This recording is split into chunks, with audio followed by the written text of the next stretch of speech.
Demikianlah pula, ketika aku datang kepadamu, saudara-saudara, aku tidak datang dengan kata-kata yang indah atau dengan hikmat untuk menyampaikan kesaksian Allah kepada kamu.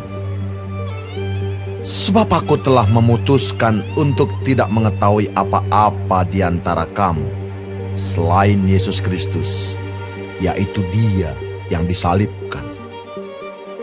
Aku juga telah datang kepadamu dalam kelemahan dan dengan sangat takut dan gentar.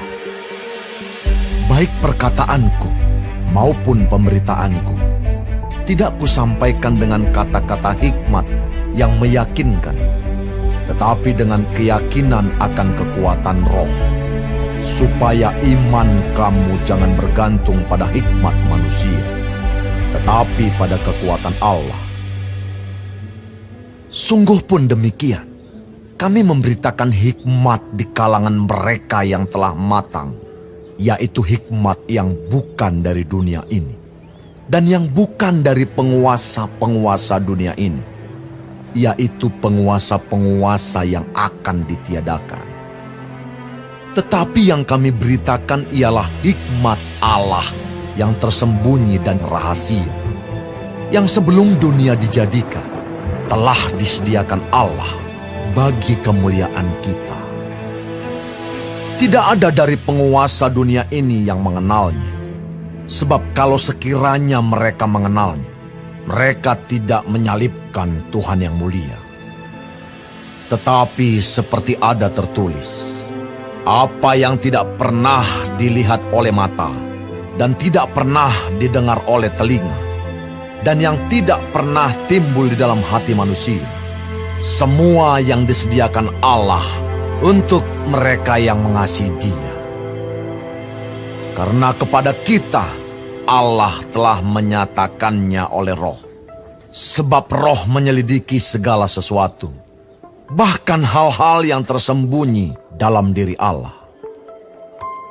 Siapa gerangan di antara manusia yang tahu apa yang terdapat di dalam diri manusia, selain roh manusia sendiri yang ada di dalam dia? Demikian pula lah tidak ada orang yang tahu apa yang terdapat di dalam diri Allah selain roh Allah.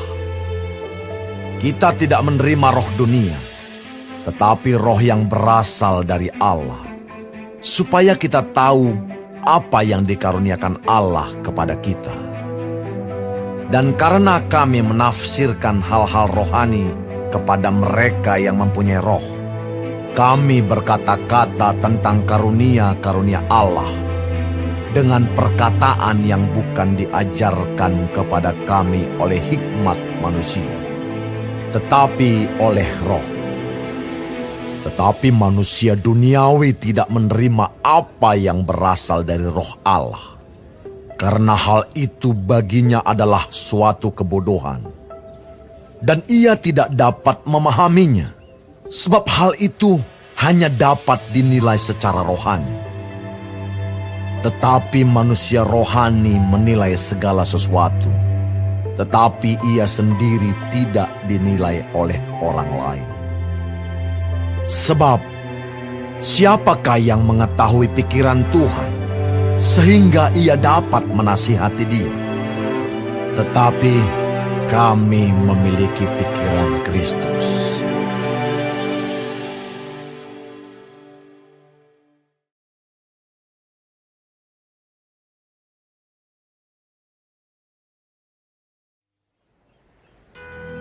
Dan aku, saudara-saudara, pada waktu itu tidak dapat berbicara dengan kamu seperti dengan manusia rohani, tetapi hanya dengan manusia duniawi yang belum dewasa dalam Kristus. Susulah yang kuberikan kepadamu, bukanlah makanan keras, sebab kamu belum dapat menerimanya. Dan sekarang pun kamu belum dapat menerimanya,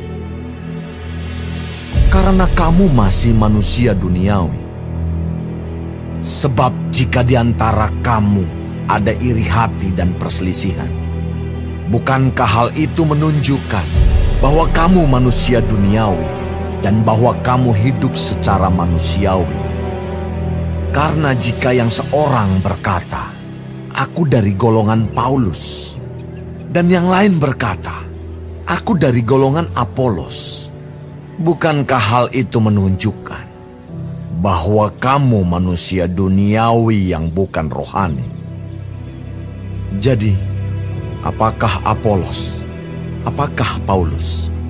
Pelayan-pelayan Tuhan yang olehnya kamu menjadi percaya, masing-masing menurut jalan yang diberikan Tuhan kepadanya. Aku menanam, Apolos menyiram, tetapi Allah yang memberi pertumbuhan.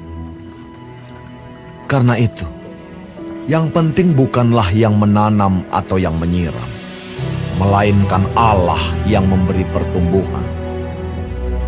Baik yang menanam maupun yang menyiram adalah sama, dan masing-masing akan menerima upahnya sesuai dengan pekerjaannya sendiri. Karena kami adalah kawan sekerja Allah. Kamu adalah ladang Allah, bangunan Allah. Sesuai dengan kasih karunia Allah yang dianugerahkan kepadaku, aku sebagai seorang ahli bangunan yang cakap telah meletakkan dasar, dan orang lain membangun terus di atasnya. Tetapi tiap-tiap orang harus memperhatikan bagaimana ia harus membangun di atasnya. Karena tidak ada seorang pun yang dapat meletakkan dasar lain daripada dasar yang telah diletakkan, yaitu Yesus Kristus. Entahkah orang membangun di atas dasar ini dengan emas, perak, batu permata, kayu, rumput kering atau jerami. Sekali kelak, pekerjaan masing-masing orang akan nampak.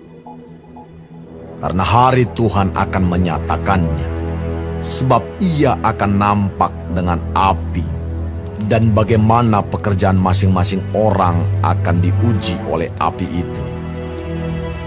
Jika pekerjaan yang dibangun seseorang tahan uji, ia akan mendapat upah.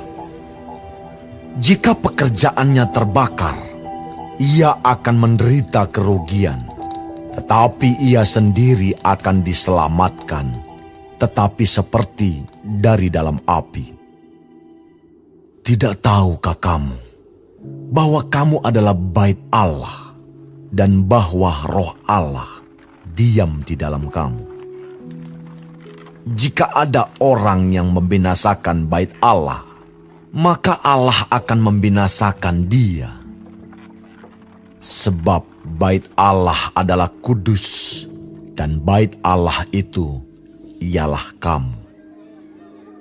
Janganlah ada orang yang menipu dirinya sendiri.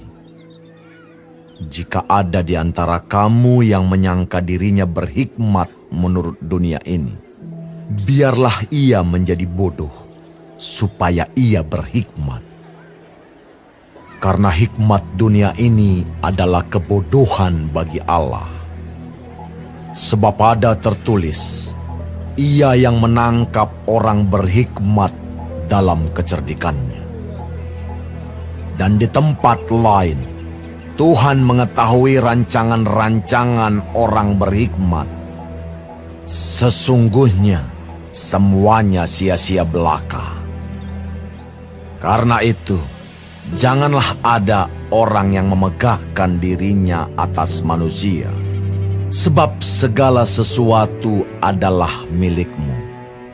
Baik Paulus, Apolos, maupun Kefas, baik dunia, hidup, maupun mati, baik waktu sekarang, maupun waktu yang akan datang, semuanya kamu punya. Tetapi kamu adalah milik Kristus, dan Kristus adalah milik Allah.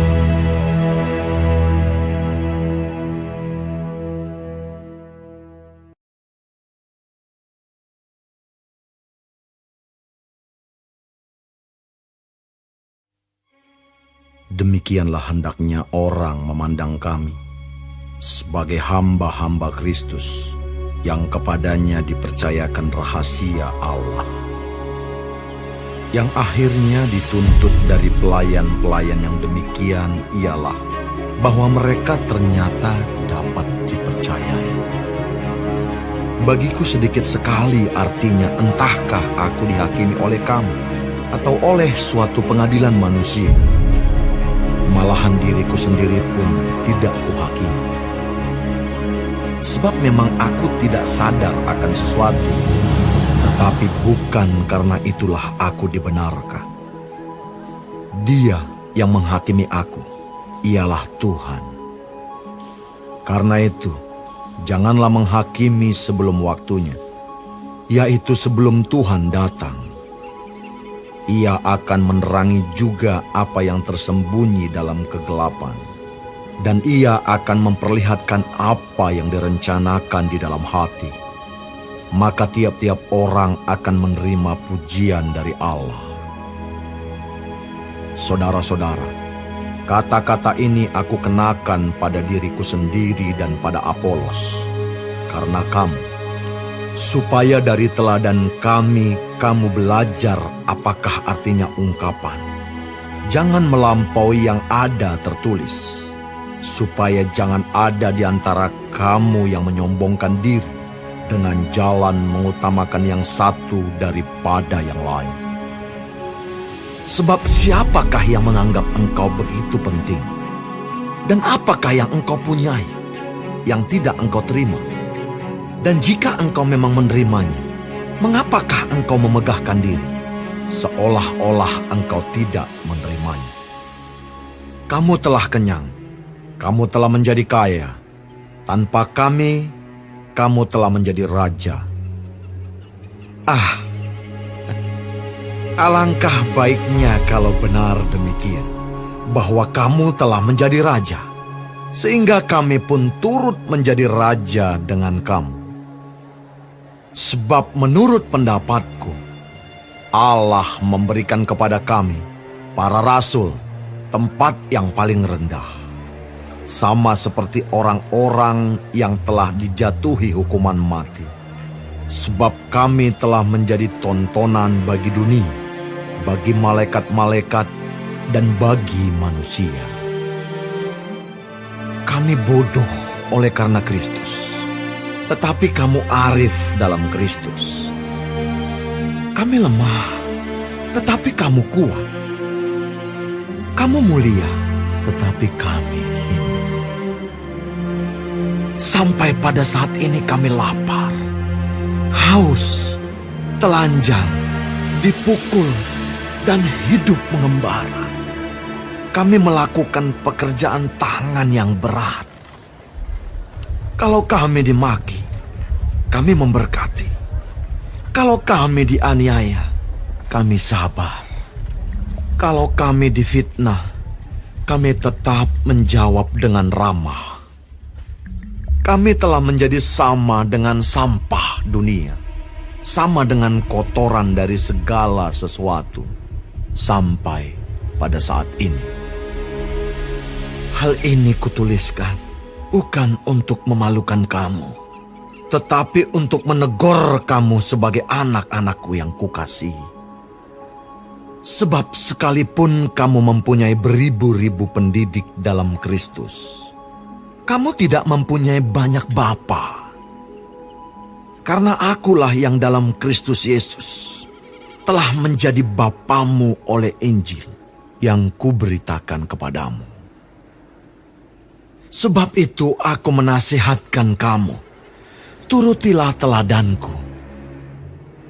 Justru itulah sebabnya aku mengirimkan kepadamu Timotius, yang adalah anakku yang kekasih dan yang setia dalam Tuhan. Ia akan memperingatkan kamu akan hidup yang kuturuti dalam Kristus Yesus, seperti yang kuajarkan di mana-mana dalam setiap jemaat. Tetapi ada beberapa orang yang menjadi sombong, karena mereka menyangka bahwa aku tidak akan datang lagi kepadamu. Tetapi aku akan segera datang kepadamu, kalau Tuhan menghendakinya. Maka aku akan tahu, bukan tentang perkataan orang-orang yang sombong itu, tetapi tentang kekuatan mereka. Sebab kerajaan Allah bukan terdiri dari perkataan, tetapi dari kuasa. Apakah yang kamu kehendaki? Haruskah aku datang kepadamu dengan cambuk, atau dengan kasih, dan dengan hati yang lemah lembut?